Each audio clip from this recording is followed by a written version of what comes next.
razões para crer que a Bíblia é de autoria divina. Vamos então dar atenção ao nosso irmão.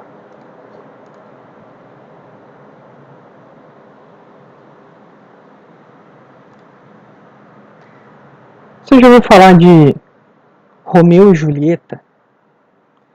Pois é, essa é uma das peças mais adaptadas de um dramaturgo que se chamava William Shakespeare. O interessante a respeito dessa pessoa, desse dramaturgo, desse escritor, é que uma enciclopédia disse que ele é considerado por alguns o maior dramaturgo de todos os tempos. Nunca outro dramaturgo teve suas peças tão adaptadas e traduzidas para tantas línguas, mais de 70 nesse caso. O interessante notar é que depois de um tempo da morte desse homem, algumas pessoas começaram a questionar se realmente tinha sido ele que tinha escrito aquelas peças, por uma série de motivos. Começaram a questionar. Pessoas que não eram contemporâneas de William Shakespeare. Bom, hoje, depois de muito tempo, há pouca controvérsia, mas é verdade que, com relação à vida desse homem, há algumas incógnitas. Bom, o que dizer da Bíblia? A sua escrita terminou há quase 2000 anos atrás. Nós não chegamos nem perto de conhecer as pessoas que escreveram esse livro. E até é razoável pensar que pessoas que não conhecem bem a Bíblia, elas questionem a autenticidade divina desse livro. Mas a Bíblia causou controvérsias durante muito tempo e ainda hoje. Veja o que um tratado de origem ateia dizia. Ele pedia para que a Bíblia fosse tirada das mãos das crianças, de lares de respeito e de quartos de hotéis. Isso foi publicado em um jornal. Agora, olha o que um cristão disse a respeito, alguém que se dizia cristão, um bispo de uma diocese episcopal. Ele declarou para um jornal que a Bíblia ela contém erros, inexatidões e contradições. E não é de se espantar que grandes religiões não consideram a Bíblia infalível. Outra declaração que chama atenção, de uma freira agora, católica do Colorado. Ela disse a um jornal que a Bíblia é embaraçosamente humana, repleta de ignorância com relação à ciência, história e até mesmo teologia. Essas declarações chamam atenção, especialmente as últimas duas, porque são pessoas que a princípio deveriam defender a Bíblia. Elas se dizem cristãs, mas não é o que acontece. A questão é, será que essas declarações elas merecem crédito? Será que nós temos razões sólidas para acreditar que a Bíblia é um livro de autoria divina, não de homens? Ela foi copiada tantas vezes, passou pela mão de muitos homens durante muito tempo. Como é que a gente pode ter certeza de que ela é a palavra de Deus, não de homens? Bom, vamos pensar um pouquinho a respeito do que os seus escritores falaram sobre o que eles estavam escrevendo. É bem possível que, quando você que está na assistência conheceu a Bíblia, é bem possível que um dos primeiros textos que você leu foi de Salmos, porque os Salmos têm poemas muito belos, que chamam a atenção e que tocam a gente quando a gente lê. Agora, o que um escritor do Salmo disse a respeito daqueles belos poemas que ele estava escrevendo? Um dos escritores foi Davi, e ele deixou registrado algo interessante que está na segunda de Samuel, no capítulo 23, versículo 2, dizendo que era Deus que queria que ele escrevesse. Agora, a respeito dessa declaração, pense um pouquinho. Já naquela época de Davi, os salmos eram considerados belos poemas. É algo que tocava o coração das pessoas. Se você tivesse alguma coisa que era considerada uma obra-prima, belos salmos, você daria esse crédito para outra pessoa? Não, né? Pois é de se pensar. E outros escritores, o que eles disseram? Bom, o escritor bíblico chamado Daniel, ele disse que algumas coisas que ele escrevia ele não conseguia entender. Ele precisava de ajuda.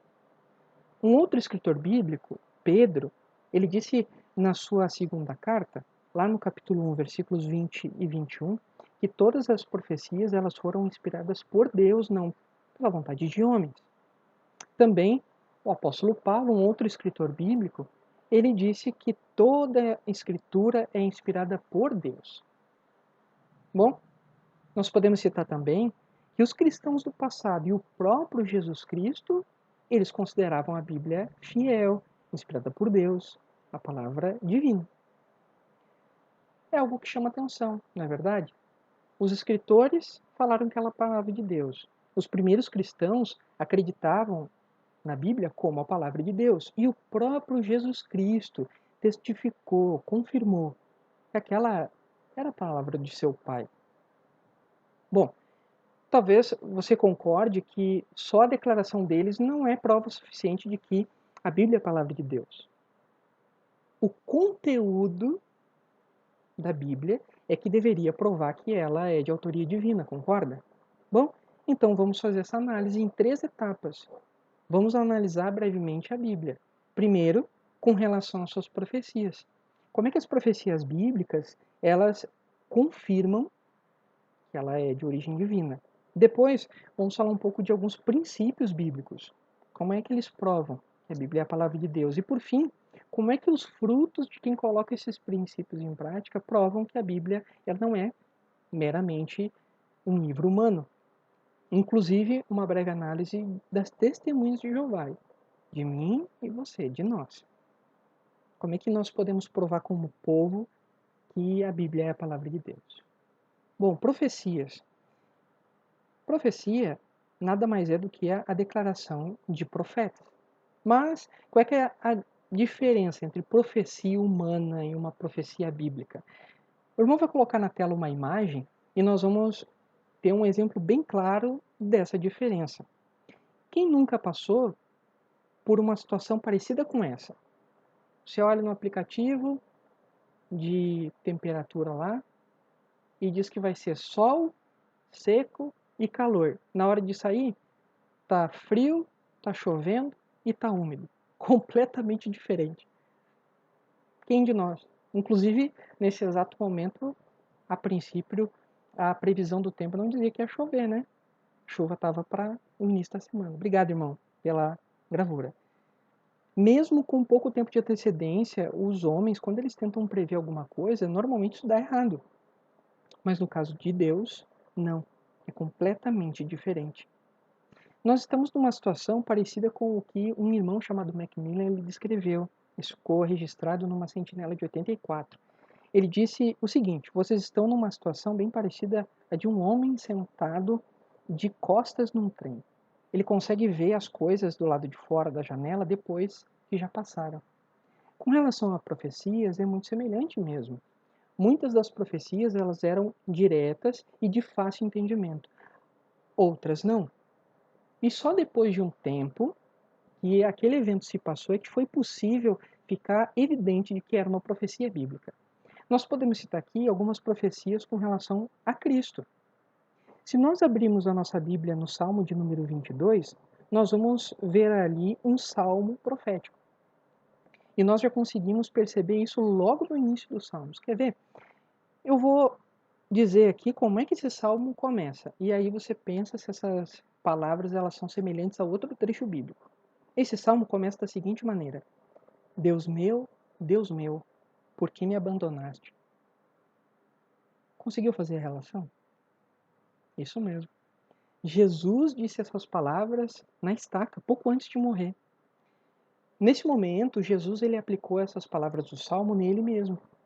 E no decorrer do Salmo, nós conseguimos perceber que ele realmente era profético sobre outras coisas que aconteceram com Jesus.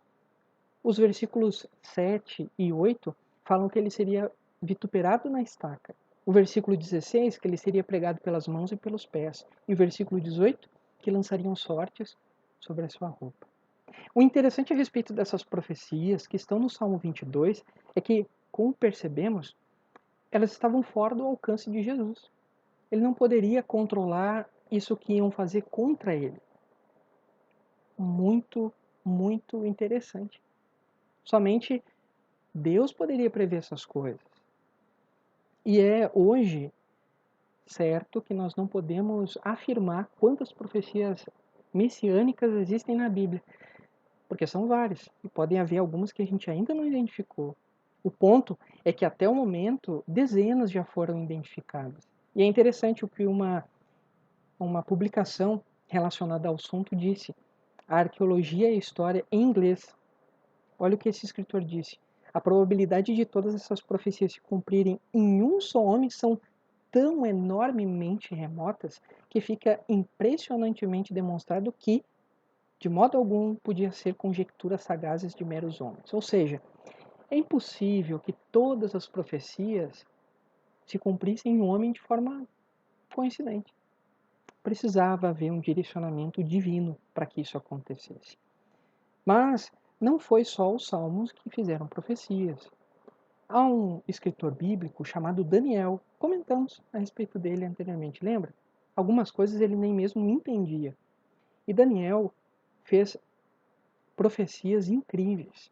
Ele predisse quedas de potências mundiais com muito tempo de antecedência. Vamos analisar brevemente uma delas? Abra aí a sua Bíblia em Daniel no capítulo 8. Daniel, o capítulo 8. E aí nós vamos conversar brevemente aí, entendendo o que está se passando dos versículos 5 a 8.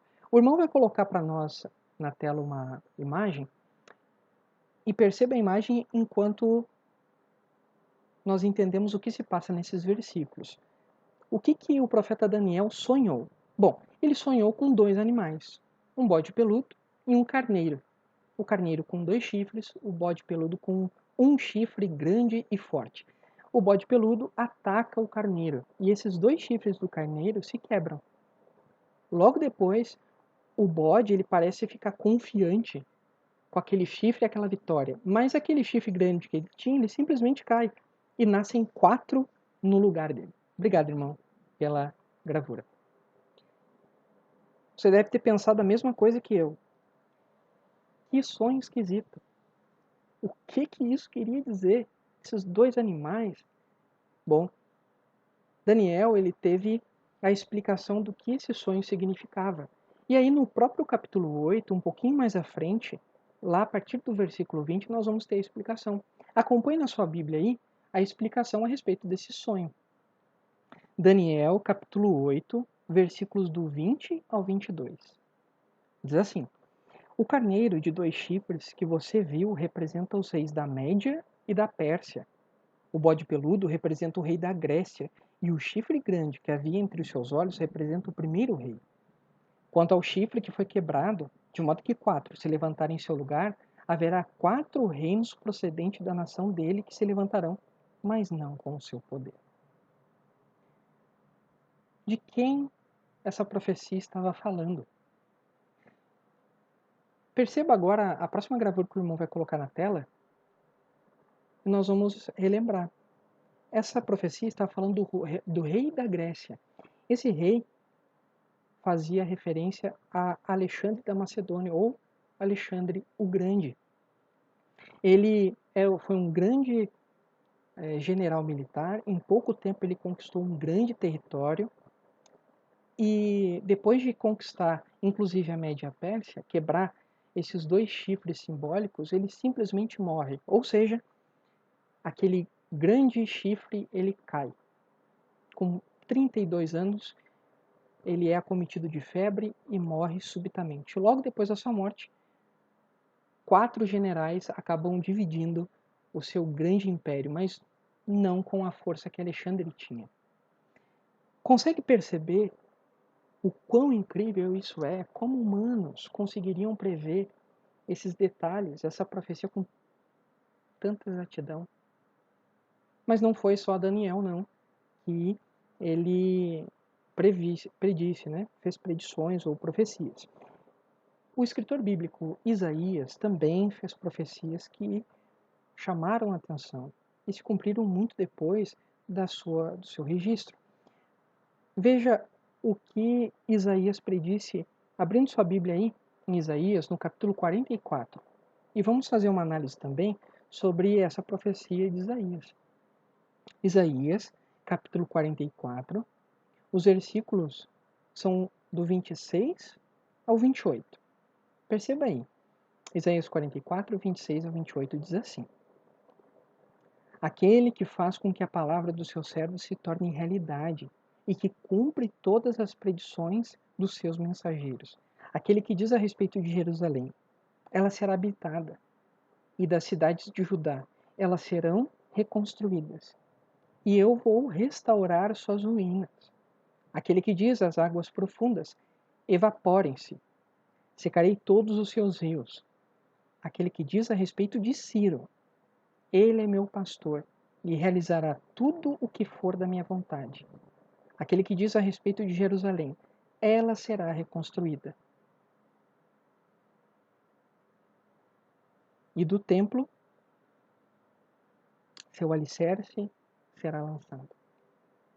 Do que Isaías estava falando aqui, irmãos? Ele estava falando que o povo de Deus ele ia ser libertado. Jerusalém ia ser reconstruída. E que um conquistador, Ciro, ia ter uma vitória. Inclusive, com uma estratégia aí. Águas iriam como que evaporar. Só que o detalhe é que Isaías ele estava falando de uma vitória militar, a libertação de um povo e a reconstrução de Jerusalém, sendo que o cativeiro nem tinha começado ainda. Muito antes do cativeiro começar, Isaías já estava predizendo, já estava profetizando que esse cativeiro terminaria. E como é que Babilônia cairia? Que era onde os israelitas acabaram sendo cativos. Veja agora no capítulo 45 e no versículo 1. Outro detalhe a respeito dessa profecia. Diz assim: Assim diz Jeová ao seu ungido, a Ciro, a quem segurou pela mão direita, a fim de subjugar diante dele nações e desarmar reis, a fim de abrir diante deles as portas duplas, de modo que os portões não estarão fechados.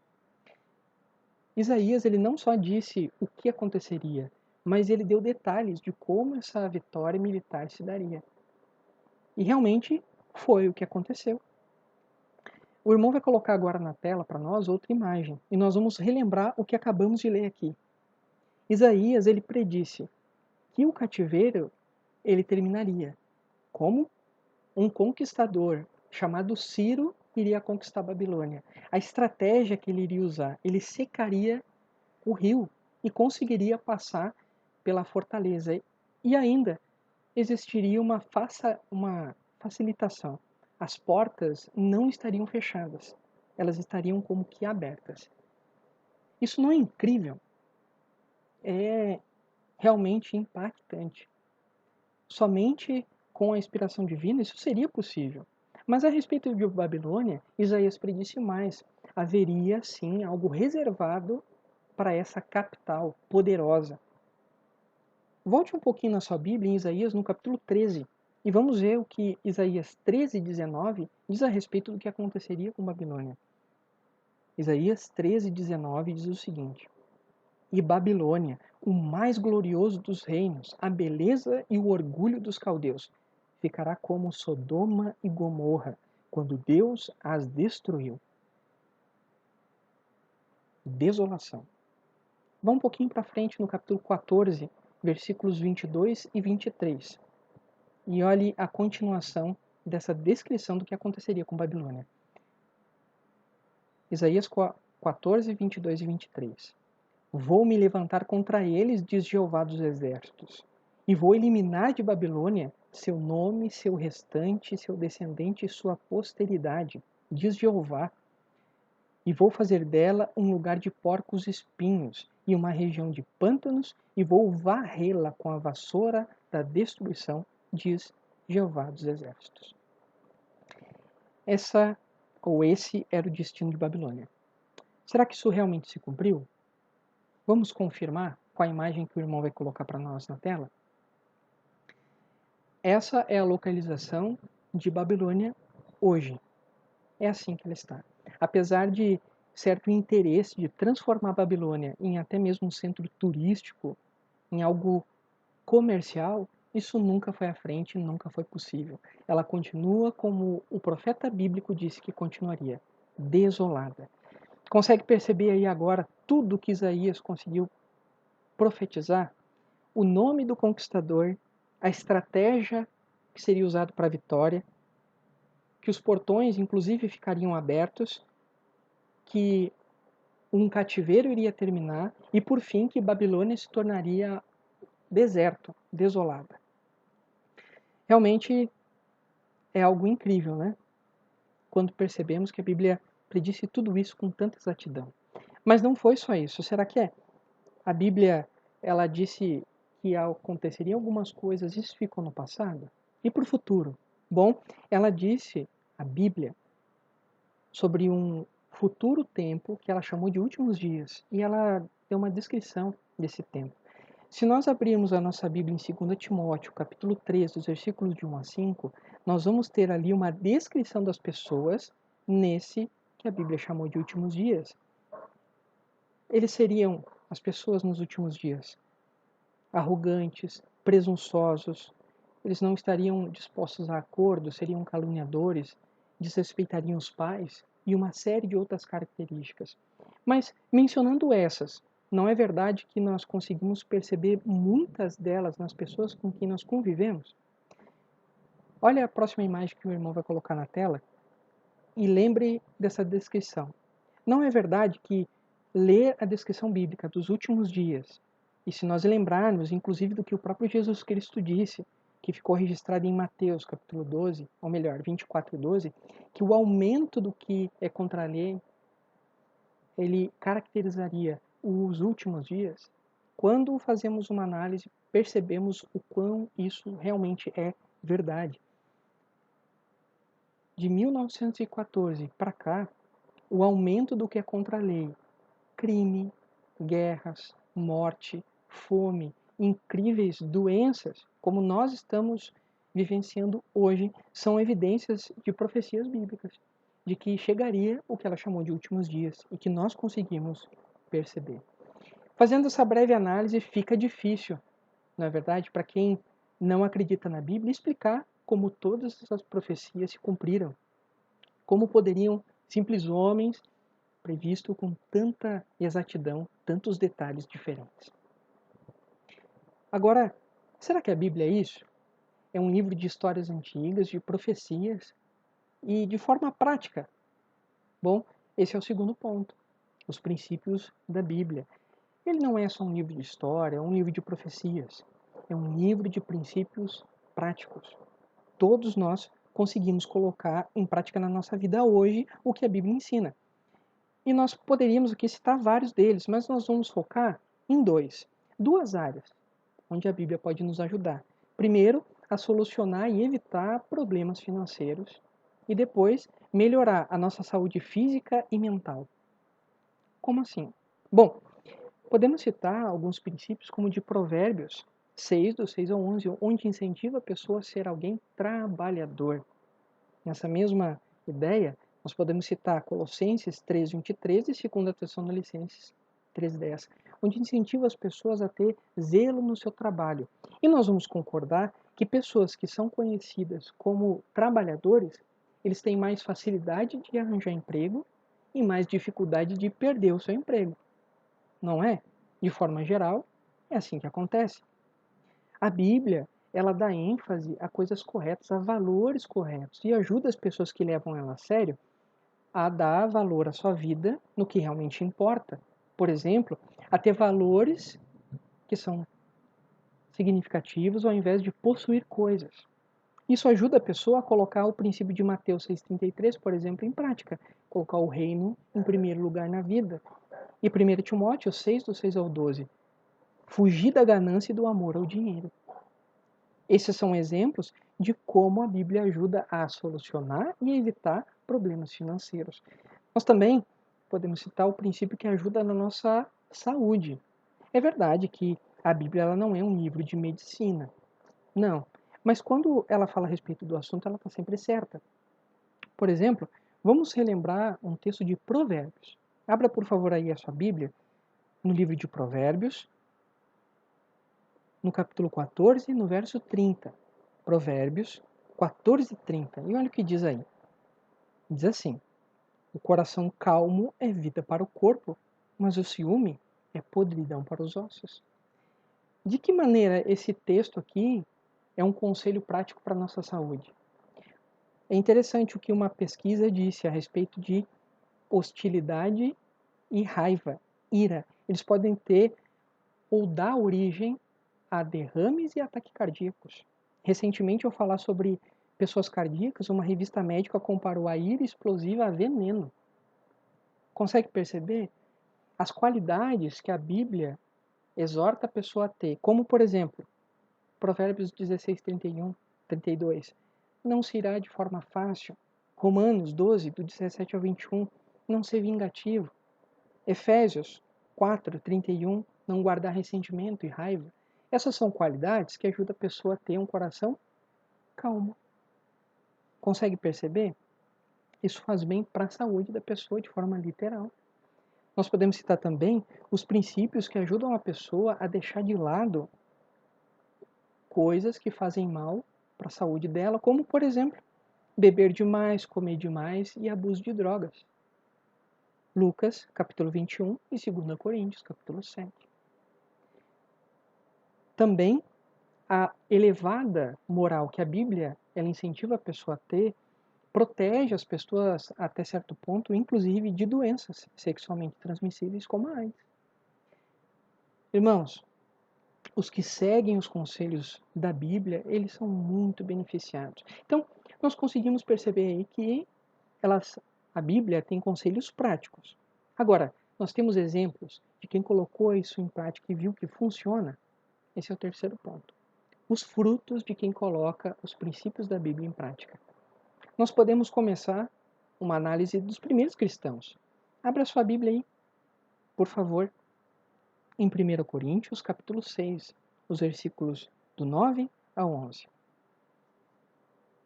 1 Coríntios, capítulo 6, versículos do 9 ao 11, diz assim: Será que vocês não sabem que os injustos não herdarão o reino de Deus?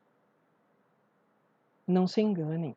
Os que praticam imoralidade sexual, os idólatras, os adúlteros, os homens que se submetem a atos homossexuais, os homens que praticam o homossexualismo, os ladrões, os gananciosos, os beberrões, os injuriadores, os extorsores não herdarão o reino de Deus. E, no entanto, isso é o que alguns de vocês foram. Percebeu aí, irmão?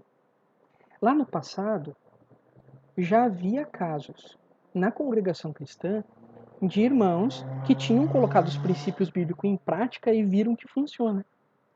E na congregação, muitos dos irmãos talvez tenham se identificado com algumas dessas características, não é verdade? Aprendeu a verdade e mudou. Coisa que alguns que não conhecem a Bíblia julgam impossível. Mas por conta dos princípios bíblicos colocados em prática, foi possível fazer grandes mudanças. Bom, isso prova que individualmente muitas pessoas conseguiram fazer mudanças, mas e como povo, como testemunhas de Jeová? Irmãos, hoje, colocando os princípios da Bíblia em prática, nós somos uma família unida, mesmo vivendo em mais de 200 países. Não somos materialistas porque nós colocamos o reino em primeiro lugar, evitamos drogas, inclusive o fumo, e levamos uma vida limpa obedecendo às elevadas leis de moral de Deus. Sem dúvida nenhuma, assim como Jesus mesmo disse, o que ficou registrado em Mateus capítulo 7, uma árvore ela poderia ser analisada se era boa ou não por conta dos seus frutos. E nós, como testemunho de Jeová, os nossos frutos provam que realmente nós colocamos os princípios da Bíblia em prática e dá certo. Isso faz bem. Irmãos, a Bíblia, ela não deixa dúvida de que é a palavra de Deus, de que não é escritos humanos, não. Deus, por meio do seu Espírito Santo, inspirou a Bíblia e nós podemos confiar nelas. Nós podemos hoje fazer uma comparação com a tecnologia e os conselhos dados por homens. Volta e meia eles precisam ser revistos, não é verdade? Porque a sabedoria humana ela é limitada e ela muda. Mas a sabedoria divina não muda. E ela é atemporal, não importa a época, a idade, a cultura. Não importa, os conselhos da Bíblia sempre dão certo em qualquer lugar, em qualquer época. A Bíblia fala de necessidades humanas que não mudam. O objetivo da vida, todos querem ter, todos querem encontrar, ter felicidade e segurança, ter bons amigos, ter uma vida feliz. É disso que a Bíblia fala. E ela não precisa de reparação, ela é unânime, ela sempre dá certo. Realmente, a Bíblia ela prova que é de origem divina e nós podemos sempre confiar nela. E ainda mais, precisamos colocar os seus princípios em prática e ajudar outros a conhecer as pérolas que conhecemos na palavra de Deus. Faça isso. Encare a Bíblia como o que ela realmente é, a palavra de Deus. Ajude outros a conhecê-la melhor, porque as bênçãos vão ser muitas agora e no futuro.